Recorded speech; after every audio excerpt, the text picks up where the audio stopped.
DKB, what's happening, y'all? New York, a breeding ground for absolute monsters. I love the quote. If you guys haven't heard, it came from Carl Lawson during a recent press conference.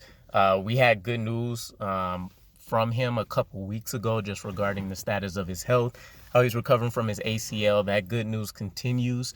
He might not quite be ready for, I think, the mandatory mini camps that'll come up next month, or excuse me, later this month. But I believe it was by June, he said he'll definitely be ready to go. It'll just be a matter of if the training staff and Robert Saleh are, fully green lighted as well, in terms of not giving him any restrictions. I think we'll continue to see it throughout the off season, though. I don't think things will really ramp up until preseason time.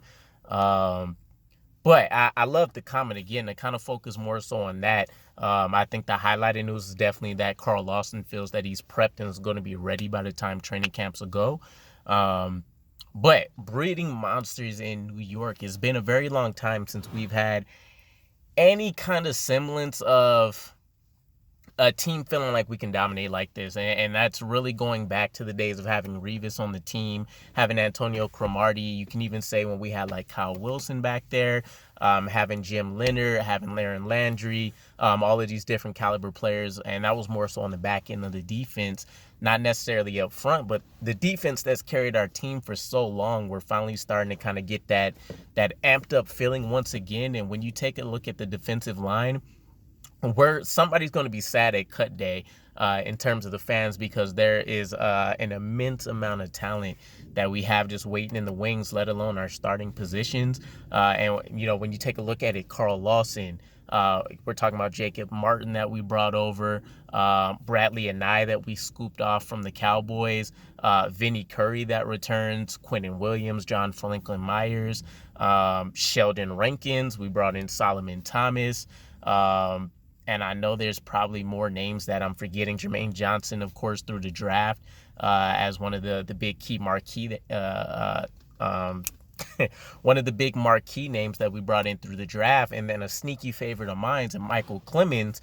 And if you don't love his talent, you definitely love the personality. And he emphasizes the whole monster structure from all of the funny comments that I've read before.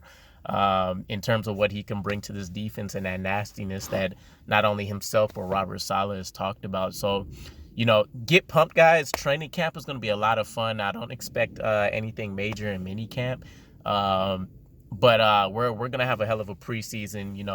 Steamrolling over people, and I really hope that continues into the regular season. But let me know what your guys' thoughts are. I did a video a while back kind of breaking down the defensive side, but let me know who you guys think not only is going to be starting on our team, but what does our final 8 players on the defensive line look like? We have a lot of players to select from, a lot of players with immense talent, not only rookies coming in, but also veterans that have went out there and got some proven production on their resume already. And other than that, again, get excited for this offseason, guys. It's going to be a new brand of football for the New York Jets. I think we really, this is the offseason that turns around the losing culture for us. We get some bragging rights again, I think, after this season, and we have a lot to look forward to in terms of being that perennial playoff caliber team, even with the influx of talent that came into the AFC. So I'll catch up with you guys again. Other than that, peace.